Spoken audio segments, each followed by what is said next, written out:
what are the projections? Like, if I spent a little bit more, am I going to be able to accelerate sales? And so being able to do that at a granular, like, product level is so incredibly powerful.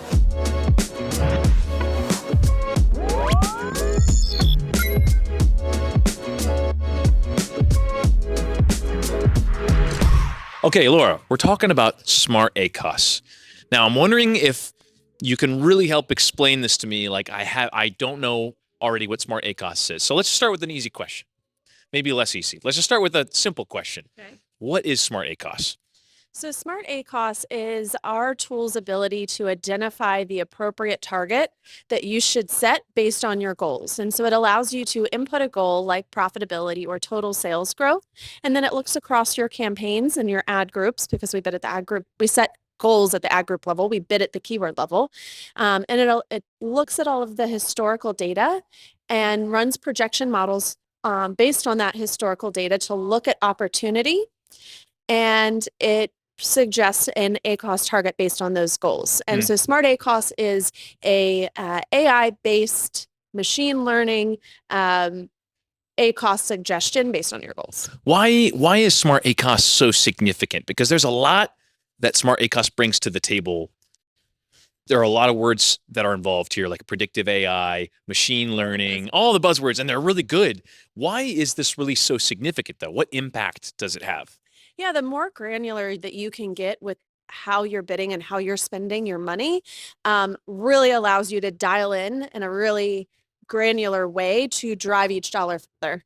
And so if you're, if you just bid at the campaign level, like if you looked at all of the data at the campaign level and bid at that level, there's going to be keywords that are under optimized and over optimized. And so we look granularly at the keyword level to decide that. It's the same thing if you set an ACOS goal for your overall account. There's going to be campaigns that need to be bid more aggressively because they are reaching upper funnel and reaching new audiences and taking market share acquisition from others. And so if you're able to dial in on that and you're able to do that, let's say even at the product level, which we say product and then campaign, so that gets confusing. But let's say you have a product level campaign structure. It allows you to dial into that and be really specific with your goals and granular with your goals so you're getting the most out of each dollar you're spending.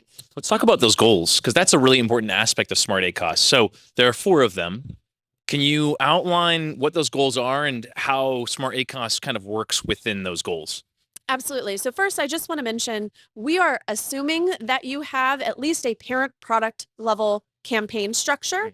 If you have aggregated products in a campaign, and this makes sense sometimes, but if you do, we would anticipate that the goals are aligned for them. And if they're not, we should break them out. So for argument's sake, we're going to say you have a product level campaign structure. And so when we look at these goals, we have launch, which is going to be really aggressive, on the verge of unprofitable, to get a product off the ground, to start getting in front of the consumer, to start getting ratings and reviews, to initiate that flywheel and help get that spinning. So not only are you accelerating ad sales, but total sales, or total and organic sales.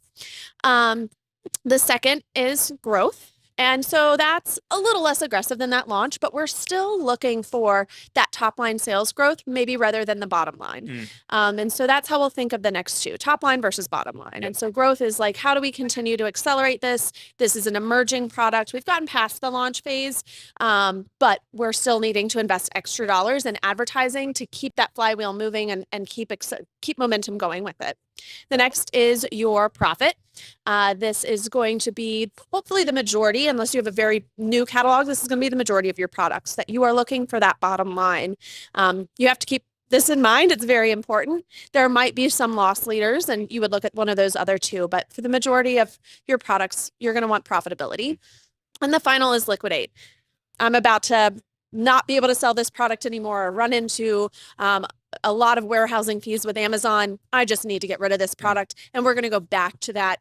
We don't really care about profitability. It is just sell through and getting rid of this product. So it's not even the growth where you're trying to accelerate flywheel. It's just depletion of your stock. So that's really good to understand those 4 goals and what they represent. So what exactly is changing when a seller, advertiser selects one of those goals for different products? What is SmartACOS doing to change the strategy here? So SmartACOS is going to be more or less the ACOS itself. Let's say we start with a baseline of 20, just for easy argument's sake. 20% ACOS for a product right now. If I were to go launch or growth, I'm going to be pushing 30%. I'm going to be pushing 35%. So I'm going to get more aggressive. I'm going to bid more aggressively, means my bids are going to be higher. My ROAS, therefore, is probably going to be lower because I'm spending more for the sales.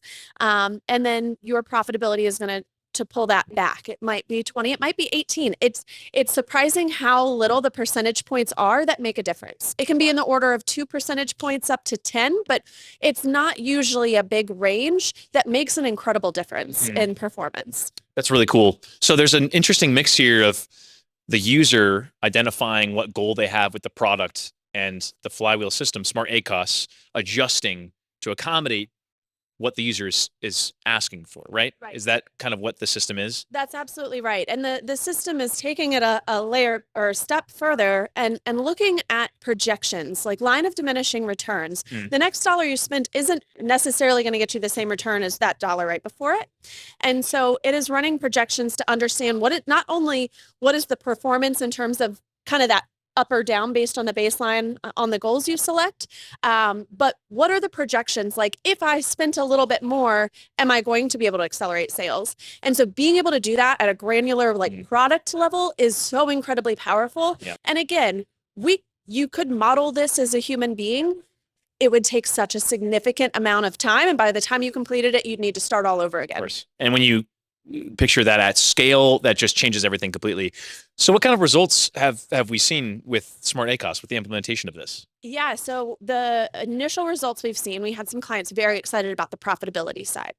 We can talk about this all day long. Fees are increasing, right? And so everybody is looking for that profitability. We had a couple clients that ran this across their account. It suggested thousands of ACOS target adjustments. And again, it was in the range of 1 to 5 percentage points. Very close dialing in, right? You got to get that tune exactly right. And it really accelerated. I think we saw for one client about a 4% decrease in ad spend with a 25% increase in total profit. Wow. I think a 16% increase in total sales at the same time.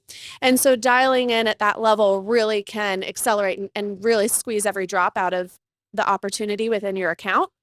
And those results are pretty consistent for clients that have run brands that have run profitability specifically, that ad spend has remained relatively flat while profitability has increased. I think one of the key things here for people to take away is to recognize just how, even though it might be a 1 to 2%, 1 to 5% adjustment there, multiplying that by however many campaigns, et cetera, that it requires to change, that adds up significantly, especially for people in bulk.